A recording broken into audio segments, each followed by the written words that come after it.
বড়দের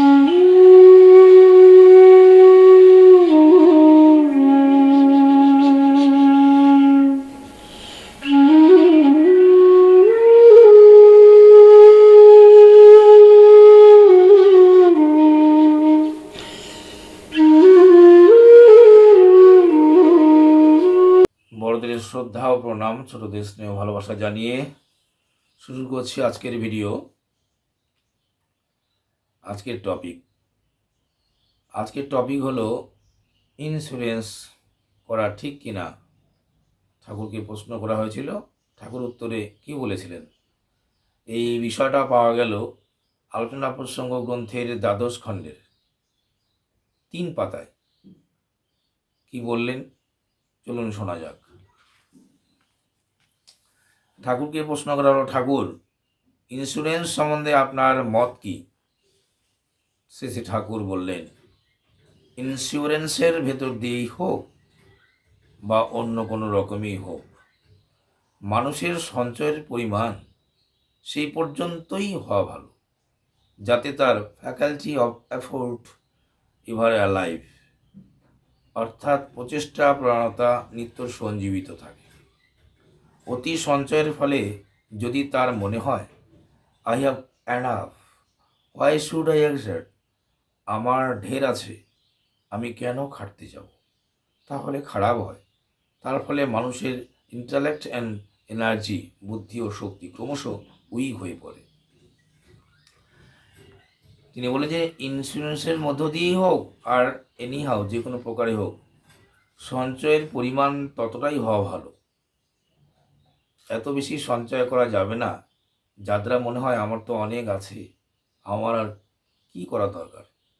তখন আমাদের বুদ্ধি শক্তি সব কিছু দুর্বল হয়ে পড়ে। এটা জীবনের পক্ষে খুব একটা ভালো নয়। সঞ্চয় এতটা বেশি পরিমাণে করা যাবে না, নিজের জন্যও নয়, পরবর্তী জেনারেশনের জন্যও নয়। আমরা অনেক সময় দেখবেন আমরা ছেলে মেয়েদের জন্য এত বেশি করে রেখে চলে যাই, অনেক পিতা তার পুত্রের জন্য এত বেশি করে দিয়ে যায় যে পরবর্তীকালে ছেলেরা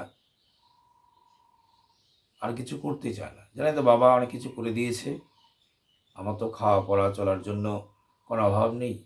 তারপরে অনেক সময় ছেলেদের মধ্যে অনেক রকম বিশৃঙ্খলা দেখা যায়, তাদের চারিত্রিক ত্রুটিও দেখা যায়।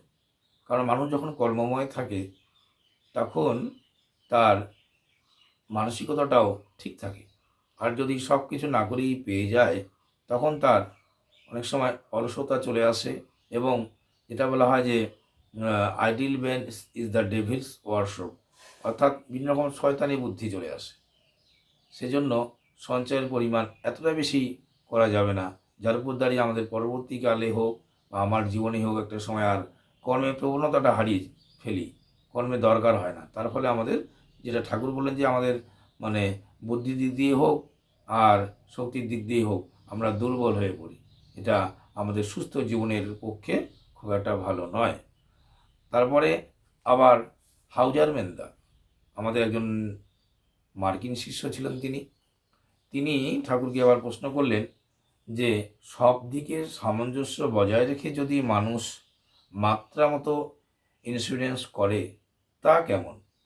অর্থাৎ ঠাকুর তো বললেন যে এতটা বেশি সঞ্চয় করা ভালো নয় যার উপর দাঁড়িয়ে আমাদের যে ভেতরের শক্তি বুদ্ধি এগুলো নষ্ট হয়।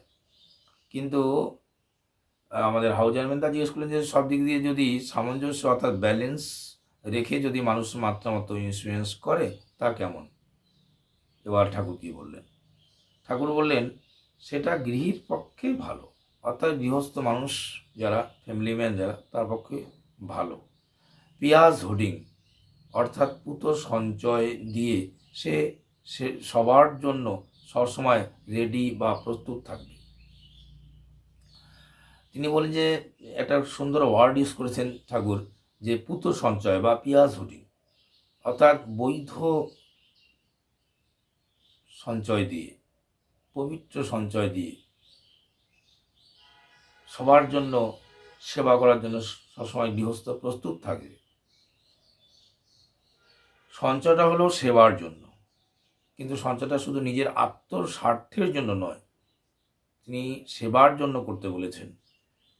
যেহেতু ইষ্ট কৃষ্টি পরিবার পরিবেশের সেবা গৃহীর নিত্যকর্ম, সেই জন্য সে সাধ্যমতো সঞ্চয় করে চলবে। তাহলে আরেকটা পয়েন্ট এখানে পেলাম যে গৃহস্থ মানুষের নিত্য কর্তব্য কী? ইষ্ট কৃষ্টি পরিবার পরিবেশের সেবা গৃহীর নিত্যকর্ম, সেই জন্য সে সাধ্যমতো সঞ্চয় করে চলবে, আদারওয়াইজ নয়। মানে জমিয়েই যাচ্ছি আর নিজের শুধু আত্মস্বার্থ পরিপূরণ করে চলছি সেই সঞ্চয় দিয়ে, তাহলে সেই সঞ্চয়টা কিন্তু আমাদের জীবনের ক্ষতির কারণ হতে পারে। ঠাকুর একটা ছড়া বাণী আছে যে সঞ্চয় যদি করিস তুই, সেবার তরে করিস তা, নইলে ওটা বিষিয়ে জানিস করবে নিকেশ সমাজটা। সেই জন্য দেখবেন অনেক সময় অধিক পরিমাণে যারা সঞ্চয় করছে এক শ্রেণীর মানুষ, সেগুলো দেখে অনেক মানুষ আবার ঈর্ষান্বিত হয়েই হোক আর হিংসা পরবশ হয়েই হোক, দেখবেন অনেক সময় তারা আবার তাদের লুটপাট করছে সেই সঞ্চিত ধন অর্থকে। এই ক্ষেত্রে একটা বিশৃঙ্খলা সৃষ্টি হচ্ছে সমাজে। সেই জন্য সঞ্চয়ের অবশ্যই গৃহীরা সঞ্চয় করবে ঠাকুর বললেন, কিন্তু সেটা সেবার জন্য হবে, ইষ্টের জন্য, কৃষ্টির জন্য, পারিপার্শ্বিকের জন্য সেবাটা হবে, সেবার জন্য হবে।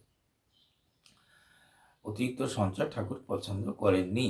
আর যারা সন্ন্যাসী, যাদের ফ্যামিলি লাইফ নেই, তাদের তো সঞ্চয় তিনি একদম নাই করেছেন, যে সন্ন্যাসীর সঞ্চয় থাকবে না কোনো, সেই ইষ্টের উপর নির্ভর করে চলবে।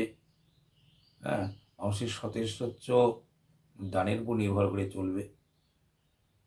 কারণ সঞ্চয় সে যদি করে ফেলে, তার মধ্যে ওরকম একটা ভাব সৃষ্টি হবে কারো কাছে তার আর যাওয়ার দরকার না হতে পারে নিজের জীবন ধারণের জন্য। সেক্ষেত্রে তার জীবনেও কিন্তু মানে সন্ন্যাস ধর্ম থেকে সে পতিত হবে।